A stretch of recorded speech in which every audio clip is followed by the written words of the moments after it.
हमारे जम्मू कश्मीर के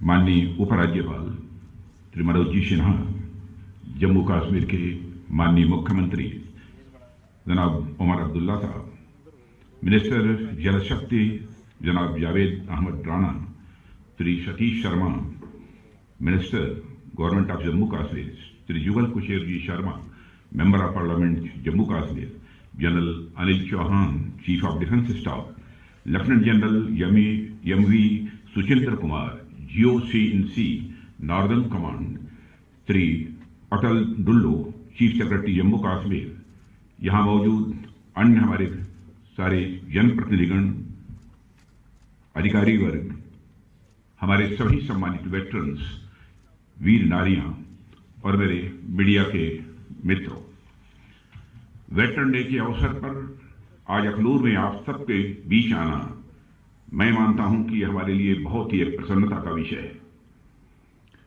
मैं यहां उपस्थित और पूरे देश के सारे वेटरन्स और उनके परिवारजनों को मकर संक्रांति और नव वर्ष की हार्दिक शुभकामनाएं देता हूं। ऐसा माना जाता है कि मकर संक्रांति का दिन अपने परिवार वालों के साथ मनाया जाना चाहिए।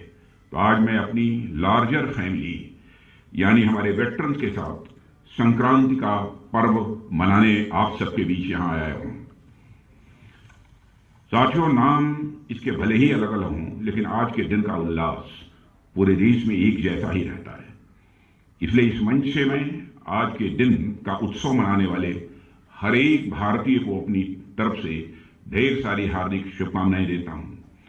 और यह अच्छी बात है कि इस बार का वेटरन्स डे समारोह हम सब अखनूर कश्मीर में मना रहे हैं।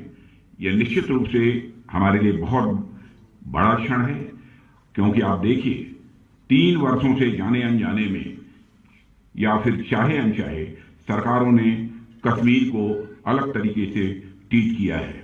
इसका परिणाम यह हुआ है कि हमारे कश्मीरी भाई बहन कभी भी उस तरह का जुड़ाव महसूस नहीं कर पाए। मैं इतिहास के उन पन्नों को नहीं पलटना चाहता हूं, मैं बस यही कहना चाहता हूं कि वो पुराने दिन अब चले गए। अब हमारी सरकार की सबसे बड़ी प्राथमिकता है कि हमें कश्मीर और देश के बाकी हिस्सों में जो भी थोड़ी बहुत दिलों की दूरियां रही होंगी उसको मिटा देना है। और मैं उमर अब्दुल्ला साहब जो यहाँ के मुख्यमंत्री हैं, मैं उनको बधाई देना चाहता हूं कि इस दिशा में उनके द्वारा कदम उठाए जा रहे हैं। सरकार में आने के बाद हम अपने प्रयासों को जमीनी धरातल पर लेकर आए हैं।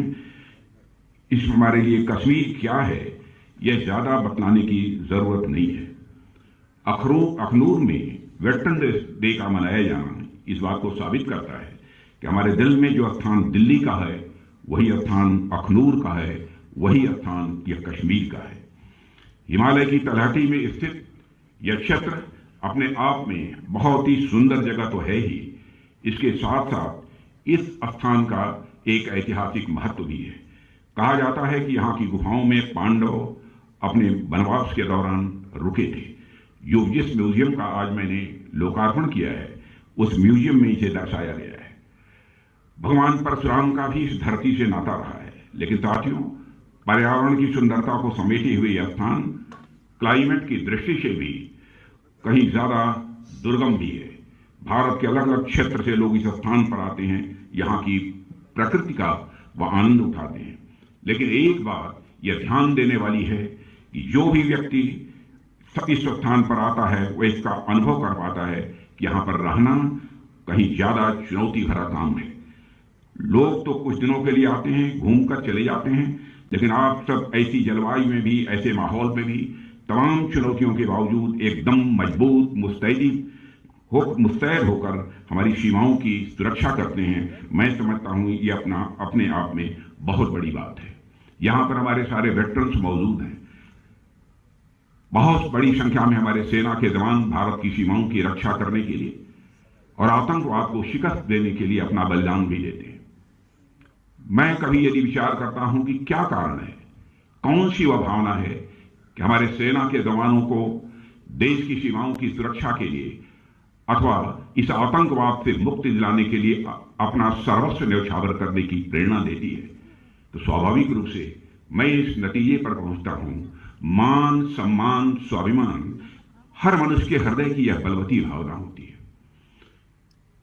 व्यक्तिगत सम्मान, मान यह होता है, स्वाभिमान होता है। परिवार का और समाज का जिसमें हम पैदा हुए हैं उसका भी मान, सम्मान, स्वाभिमान होता है। जिस देश के हम नागरिक हैं उसका भी एक मान, सम्मान, स्वाभिमान होता है। मान, सम्मान, स्वाभिमान को लेकर ही शायद यह भावना लोगों के अंदर पैदा होती होगी। हम अपना प्राण न्यौछावर कर देंगे लेकिन अपने देश की सीमाओं की सुरक्षा करके ही रहेंगे, यह संकल्प उनके मन के अंदर पैदा होता है। जिस समय हमको आजादी हासिल नहीं हुई थी उस समय चंद्रशेखर आजाद, सरदार भगत सिंह, अशफाक उल्लाह जैसे जवानों ने हंसते हंसते भारत माता की पैरों में पड़ी बेड़ियों को काटने के लिए अपना सर्वस्व बलिदान कर दिया।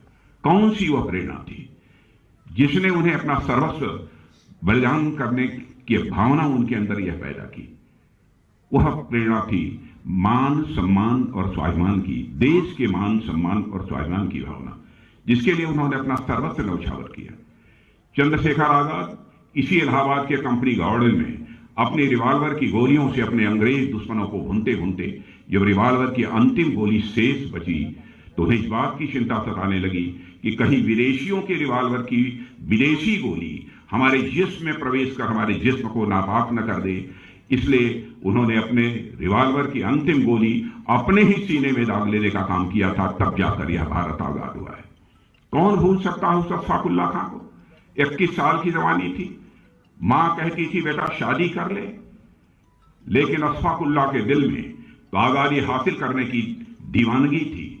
बार बार वह मां के आग्रह को टाल देता था। लेकिन अंग्रेजों की हत्या करने के मामले में जब फांसी की सजा हुई, फांसी के तख्त पर ले जाया गया, तो मजिस्ट्रेट ने पूछा, बोलो अशफाक उल्लाह, तुम्हारी अंतिम मुराद क्या है? जो भी तुम्हारी अंतिम मुराद होगी यह संदेश तुम्हारी मां तक पहुंचा दिया जाएगा। बहादुर अशफाक उल्लाह, राष्ट्रीय स्वाभिमान के धनी अशफाक उल्लाह खां ने मुस्कुराते हुए यह कहा कि मेरी मां की अंतिम इच्छा थी कि अशफाक उल्लाह उसका बेटा शादी कर ले। आज मैं यहां पर खड़ा हूं, जाकर मेरी मां तक यह संदेश पहुंचा दे कि तुम्हारा बेटा आज फांसी के तख्त पर खड़े होकर तुम्हारी मुराद पूरी करने जा रहा है। यह स्वाभिमान की भावना थी, राष्ट्रीय स्वाभिमान की भावना थी, जिसने चंद्रशेखर आजाद, सरदार भगत सिंह, अनगिनत ऐसे लोग हैं जिनको कि देश के लिए अपना सर्वस्व न्यौछावर करने की प्रेरणा दी। और मैं मानता हूं कि हमारे देश की सीमाओं की सुरक्षा में भी जिन लोगों ने अपना बलिदान दिया है, सेना में शामिल होने का जो फैसला करते हैं, उनके अंदर भी यही राष्ट्रीय स्वाभिमान की भावना है जो उन्हें प्रेरित करती है। जानते हैं हमारी जिंदगी कभी भी जा सकती है और इस सच्चाई को समझते हुए भी वो सेना में शामिल होते हैं, अपना बलिदान देते हैं, भारत के आन बान शान की वह सुरक्षा की अपनी जिम्मेदारी का बखूबी यहां पर निर्वाह करते हैं। आज यदि वेटरन्स डे पर यहां पर मौजूद हूं तो मैं शीश झुकाकर सारे वेटरन्स को और उनके सभी परिवार के सदस्यों को यहां मैं नमन करता हूं। वहीं पर आप सबके बीच यहां पर खड़ा हूं तो जो आज हमारे बीच नहीं है, जिन्होंने देश की सीमाओं की सुरक्षा के लिए अपना सब कुछ न्यौछावर कर दिया, उनकी भी स्मृति को, उनकी याद को मैं एक बार पुनः नमन करना चाहता हूं। साथियों, बातें बहुत सारी हैं, बहुत विस्तार में नहीं जाना चाहूंगा, लेकिन वेटरन्स का जहां तक प्रश्न है, वेटरन्स के लिए सरकार ने बहुत सारे कदम